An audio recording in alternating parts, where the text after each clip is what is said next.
I was a junior in high school.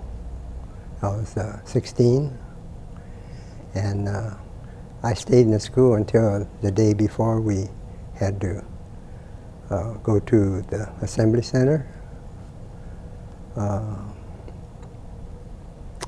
I went around to each class, and the teachers gave me my report, signed the report card, and the surprise was they all gave me A's, so that was good. We, as a member of this Methodist church, there was about a dozen families. We went together as a family. We had one family number. Every family had a number designated, you know. Yeah, we went as one big family, and we were also in. We stayed together in like 2 barracks at the Fresno Fairgrounds, and we stayed there about 6 months. And from there, from the Assembly Center, then you went And on to... yeah, in October, the permanent camp in Rohwer, in Jerome, Arkansas, opened up, and they moved us to Arkansas. I first went to work at the hospital, sort of like a messenger boy, you know. I did everything that, or anything that had to be done. And then I worked, the motor pool was next to the hospital, so I wanted to drive trucks. So I applied as a driver, but they said I'm too young. So they had me gassing up the cars and trucks until school started. And school was very, I don't know what you would say. It was not really school. We had chairs around the room, no desk, hardly any books. So I just went one semester. I had enough credits to graduate, so I graduated. And as soon as school was over for me, I went to apply for a truck driver's license, not licensed job. And he said the supervisor is a Caucasian. He told me I was too young because I would have to drive outside the camp. I told him that I'd been driving every Sunday while I was in school, the garbage truck, because they gave the regular driver the Sunday off, and so he gave me the job. I did that for, maybe 3 or 4 months, and I applied to go outside. My sister had gone to Chicago earlier in the spring, as soon as they allowed us to leave camp. And so in September, I left camp and went to Chicago.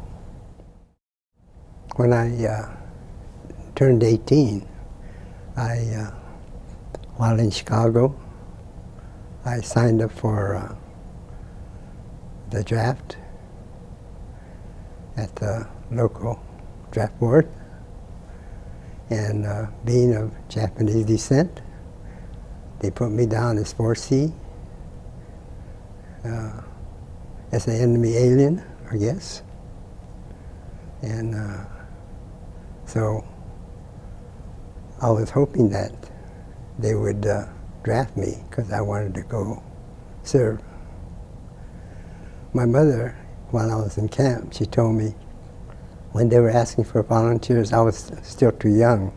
But she says, I don't want you to volunteer, not while we're in camp, while I'm in camp, while she's in camp.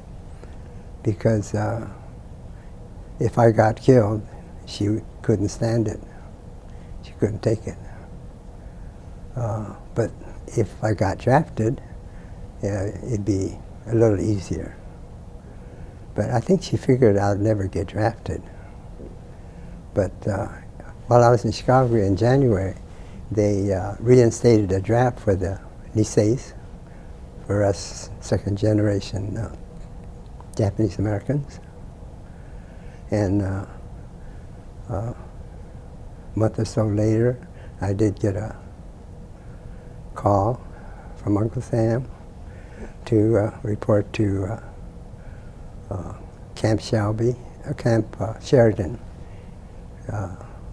for physical. And I think a group of us, about 40 or so, went to Camp Sheridan for the physical. And out of our group, 3 of us, I was the only Japanese American, but only 3 of us passed the test for the Navy. And the others were so happy for me and the 2 others because we can go in the Navy. But I told them I have to go in the Army. And they said, why? And I said, because I'm Japanese. And he says, why? I said, well, they don't trust us, I guess. And what they were doing is drafting us to be replacements for the 442nd. We went through what they call the 17 weeks basic training. And we got done about end of November. And then they give us what they call a 10-day delay en route. In other words, they give you 10 days plus whatever it takes to travel. So we were being smart. We told them we want to go back to California. So they gave us 13 days. So that was great, you know. But actually, I went to Chicago and visited my sister, and then I went back to Rohwer, Arkansas, and stayed with my folks until my time was up, and then we reported, I can't think of the camp right now, but it was where we stayed, maybe 2 or 3 weeks. We got to visit New York and Washington, D.C. And then from there we went to the port of embarkation, and we got on a ship, and took us 10 days. We zigzagged across the Atlantic to avoid the German submarines. There was 5,000 men on that ship, a troop ship. They parked in there like sardines, you know. But were you segregated on that ship? Oh, no. And when we got to Marseille, France, and I think we only stayed about 1 night, and they put us on, I guess they're, what do they call them? It's like the ones they use to haul cattle. And we moved into the southern France, and we were assigned to the 442nd Regiment. The morale was good, yeah, really good.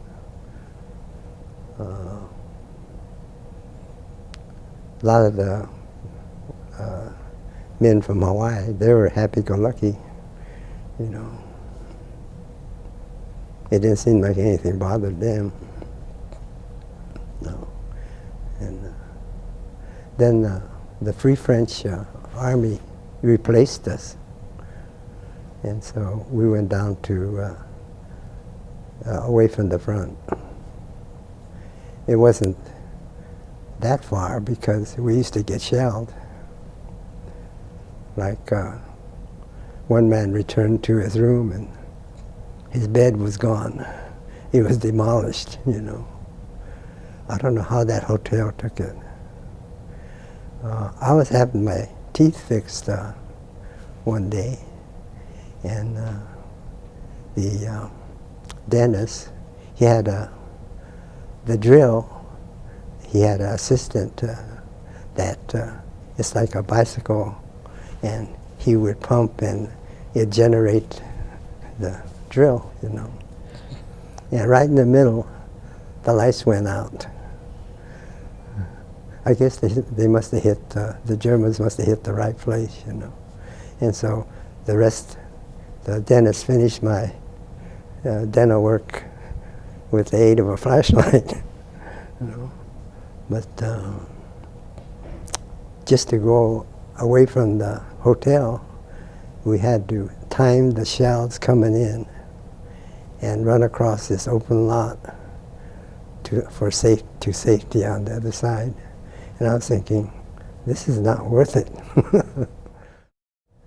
When we got to Italy, it was the first day of the spring offensive, and it was sort of dusk. And looking from the ship, it was like a 4th of July. The mountains were just, you know, just all gun, you know, explosions, you know. I said, gee, we're going to go into that, you know. But when I joined the unit, they had me trained as a flamethrower.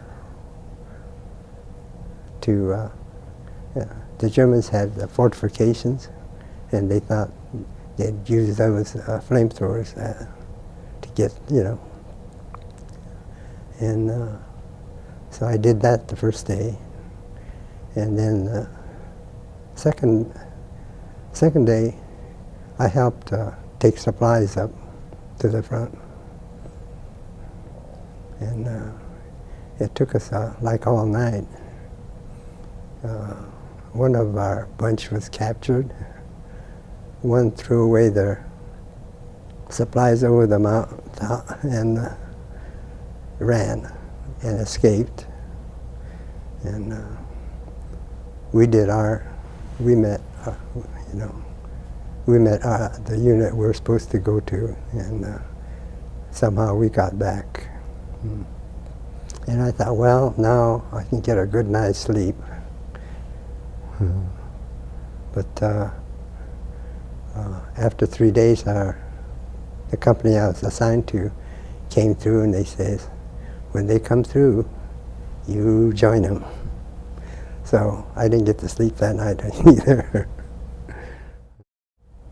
I got discharged in Fort Sheridan in Chicago, and my sister was still there, and so she visited all her friends. I went with her, and then we got on a train, and we came back to California. How were you treated upon your return to California? No problem. I'm one of the lucky ones. I never got treated badly. When the war broke out, and when we heard about it on Sunday, you know, I was worried about how are they going to treat me when I go back to school, you know. But